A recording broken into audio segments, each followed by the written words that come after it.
Hello everyone, in this video we are going to discuss the third quotation that was asked in this year's ethics paper. Question number 3C, this is a quotation of Swami Vivekananda. I'll read the quote, you try to be with me and identify the main essence of the quotation.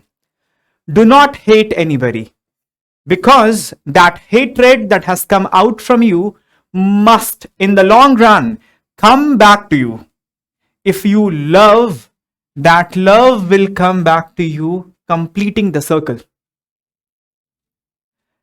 We have to identify the main essence and write that in the introduction of the quotation. Then in the body, we have to go with the flow, illustrating threadbare, things which are not explicit, touching on the components of the syllabus in the body.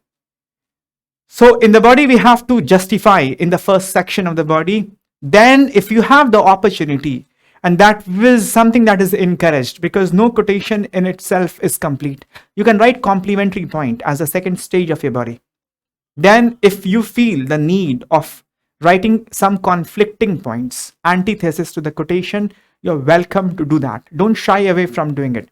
Remember, you do not have to oversubscribe to any idea, and contradicting the quotation given by UPSC will not be that it will not be appreciated. It is appreciated when we write alternate point of view. So either you write complementary points or you write conflicting points. Maybe the quotation by and large is correct, but circumstantially, in certain situation, it is not correct. So you highlight that, and that is completely okay. That is enriching your answer. Then as a fourth stage of your body, you can write the prescription as to whatever we have discussed in the quotation, that idea, we have highlighted the importance of it, then how to implement it. That is the prescription. At the fourth stage, you can write that. Maybe in all quotations, you'll not get the opportunity to write all four. So, but 2 is bare minimum. You have to justify it and you have to write the prescription. But if you can add the third dimension of complementary points, good. If you can add 4, wonderful. So in the introduction, we have to write the essence. What is the essence? The essence is the cyclic nature of emotion.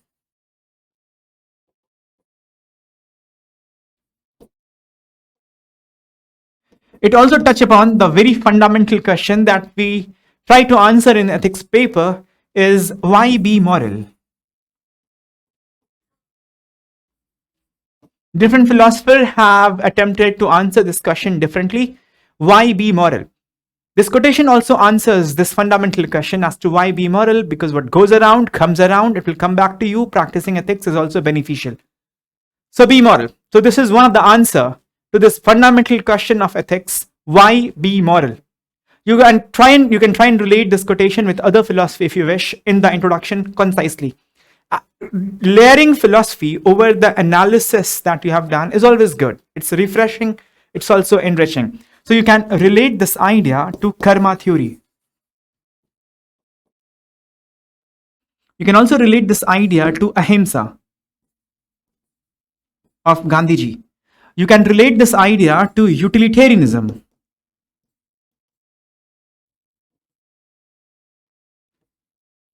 That it is beneficial to you and to whole of the society practicing ethics. So practicing ethics has a utilitarian value. You can also relate this idea with the goodwill of Immanuel Kant that we have discussed in the first quotation. That always act with a goodwill. An act become moral only when that emanates from goodwill. So no hatred, only love. That's goodwill. So you can use any philosophy in the introduction once we have identified the essence of the quotation. That's it. 2-line, 3-line maximum. That's it. Then you have to go to the stage of justification. That is the first stage in the body. You have to justify it threadbare, not just taking the essence of it. Hatred, it comes back in the long run. Now, it can come back in 2 ways. It can hit something outside and come back, and it can hit the interface between you and society and come back. It can come back, circling the whole society, coming back to you, or it can come back just from the interface. So there are 2 ways of going about it, and if I adopt both ways, it will always be enriching. Just like the first quotation, I explained to you that you can categorize the answer within and without. So if it is coming back to you within and hurting your own morality, your own self, your existence, your conscience, your core values, it is coming back to you. So it somehow weakens you, your internal position. It can also weaken your external position, your reputation, your social capital, your credibility, your leadership opportunity. It can destroy you externally. It can also destroy you internally. That's how the circle gets completed. So let's try and attempt it in a simplistic way. Hatred, this is a negative emotion, and the thing about negative emotion is it breeds more of negative emotion. So hatred will develop more intolerance and anger. When negative emotional disposition keep on increasing, our value system comes out from emotion and cognition. They also gets destroyed. So negative emotion will develop negative feelings inside us, and that will result in negativity in our standards inside. So this will help breed apathy. This will develop indifference because of hatred. Now, apathy and indifference can further translate into action of discrimination.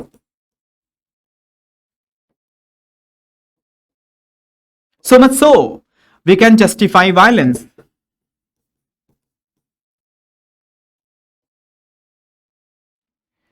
From this, actually, we can see if you have apathy and indifference, if your value system starts getting corrupted, your standard starts getting deteriorated, then you will not take the right action.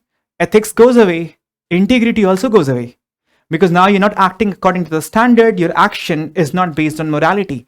Because somehow you have started to justify violence, and discrimination doesn't arouse your conscience, it doesn't prick your conscience, it doesn't disturb you, doesn't create any sense of guilt or shame inside. And that's a problem. So your ethics has gone, and this will lead to your compromise of integrity as well. Your conscience will get compromised, clouded. Your reasoning ability will deteriorate. You can't reason clearly, because for reasoning, you have to think clearly without any biasness, without any prejudice, without any emotion or feeling. You have to think using your rationality. You will not be able to do that because you're getting overwhelmed by your negative emotional disposition, that which is increasing and increasing. One negative emotion breeds other negative emotion. So, what will happen is your character will get destroyed.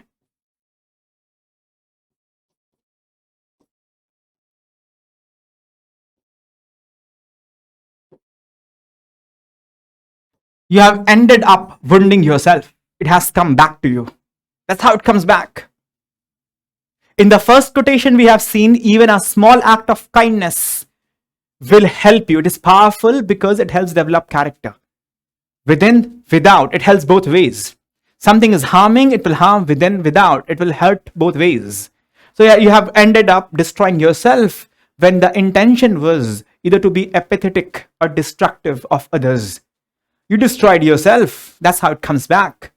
Now you can also run another loop that you can show that socially it also comes back. For example, discrimination. When you do discrimination and you justify violence, then there is resentment among people on whom you are doing discrimination. When people feel that they haven't been treated justly, their due has not been given, their rights have not been protected, their dignity has not been respected, then they are no position to cooperate. The value of fraternity comes at fourth position in the preamble, and justice comes at first position. That's how it goes always. It is not by chance, it is by design. It has to be that way. So when you're feeling resented, when you're having the feeling of resentment in you, then there is no cooperation. Rather, there is retaliation. There can be confrontation. And because of this, the social capital of society gets destroyed.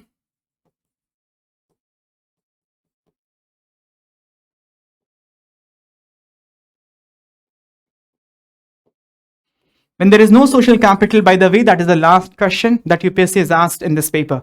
Towards the end, they have asked a question on social capital and how it relates with good governance. But when the social capital gets destroyed, then the cycle of animosity.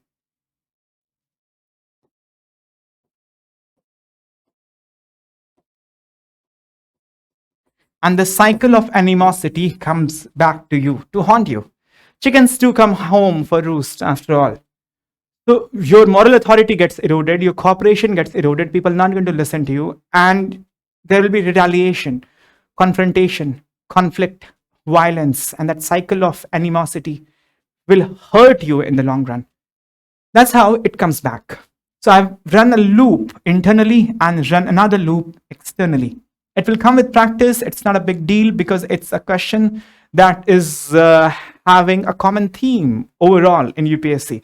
UPSC asks questions on negative emotions, and once you learn to write like this, you learn it forever.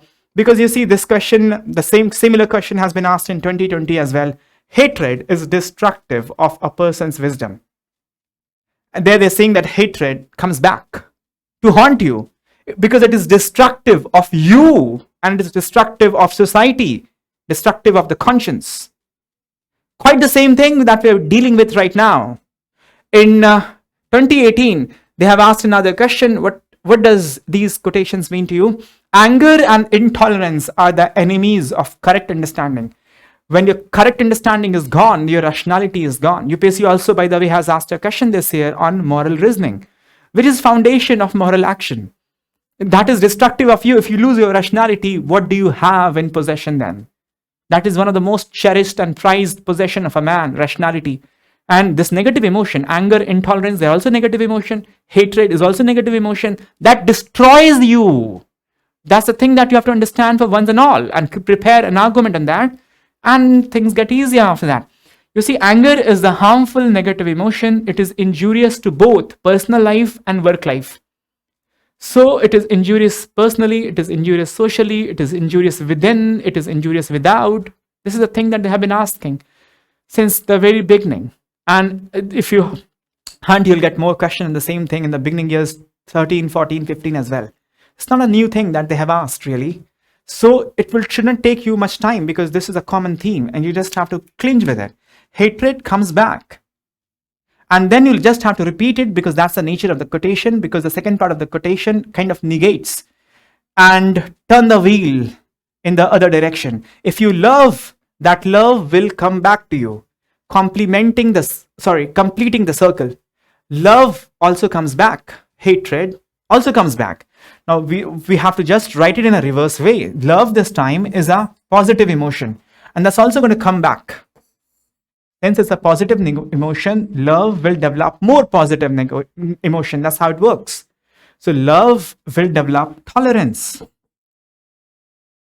It will develop empathy. It will develop kindness. Empathy is also emotion. It's also value. This is central to ethics. It will also develop generosity, gratitude. They all are emotion.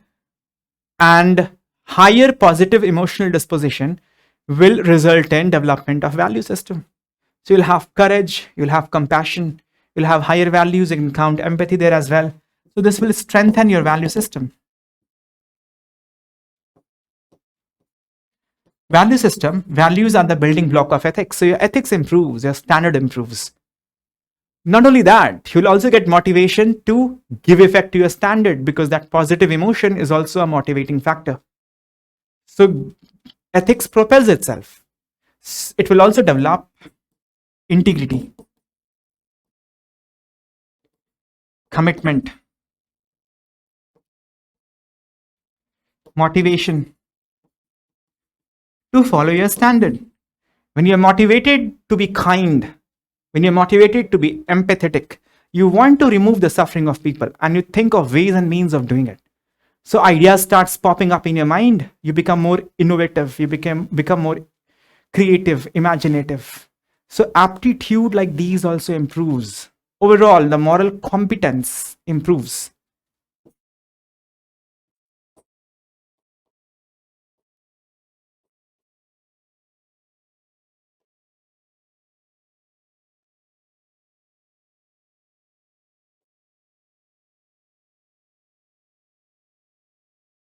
And it comes back to you. It is your competence, it's your character. You became greater, you became stronger, you became a better moral agent. So it is self-serving then. Practicing ethics benefits the practitioner as well. That's the central theme of ethics. So in the first quotation, if you remember, we also had the same thing. The act of kindness was actually helping you. The quotation was, even the simplest act of kindness is very powerful. So powerful meaning it helps you achieve the end. And the end is to become a moral agent. That's the highest end within. Psychologically, that's the highest end. So it will come back to you in this way. You have to just repeat the idea. It's really simple. There are not too many things in ethics paper. It circulates around some common theme. This is another common theme. So it helps you internally. Now you can just elaborate on it as to how it helps externally.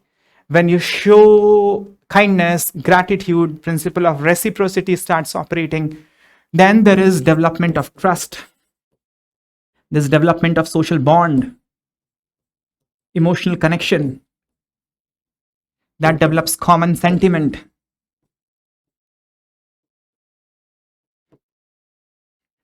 Brotherhood, fraternity, that develops cooperation. Cooperation helps in reform. You can change society and that develops progress. It comes back to you in a way that you are enabled progress in society and you're also the beneficiary of it. Now you can give one example for each. You can write the example of Hutu tribe and Tutsi tribe in Rwanda. These two are the rival tribes and they have gone after the neck and blood of each other. They have massacred each other time and again, and the hatred that they were propelling has come back to them in the long run. You can write the example of Hitler, the hatred that he propelled in Germany against the Jews, resulting in the incineration and the killing and the butchering of 6 million Jews, came back to Germany and to him in person. That led to the defeat and shame of Germany during World War II. You can write example of Israel and Palestine. They're not embracing each other has hurt the interest of each other in the long run. You can write also example of East Pakistan not getting embracement from West Pakistan. That has resulted in hurting the interest of West Pakistan even to this day.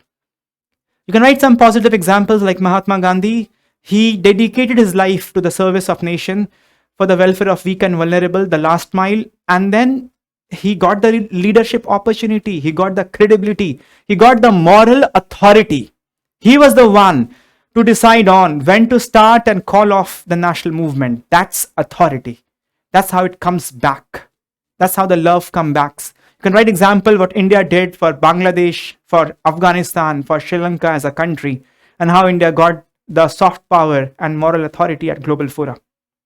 One example for each part, that's it. Keep it simple. Then write the conclusion. Writing conclusion is important. You can't leave it off like that. You have to give a concluding remark. If you can't think of anything, just write prescription. We've discussed about the importance of love and the importance of not having hatred for anybody, meaning controlling your emotion. So you can talk about the self-regulation component of EI, or you can talk about having the general goodwill that was emphasized by Immanuel Kant as the basis of morality, or you can talk about conscience as considering others as our other and treating everybody as our part. So that will help in treating everybody with dignity, respect, and love.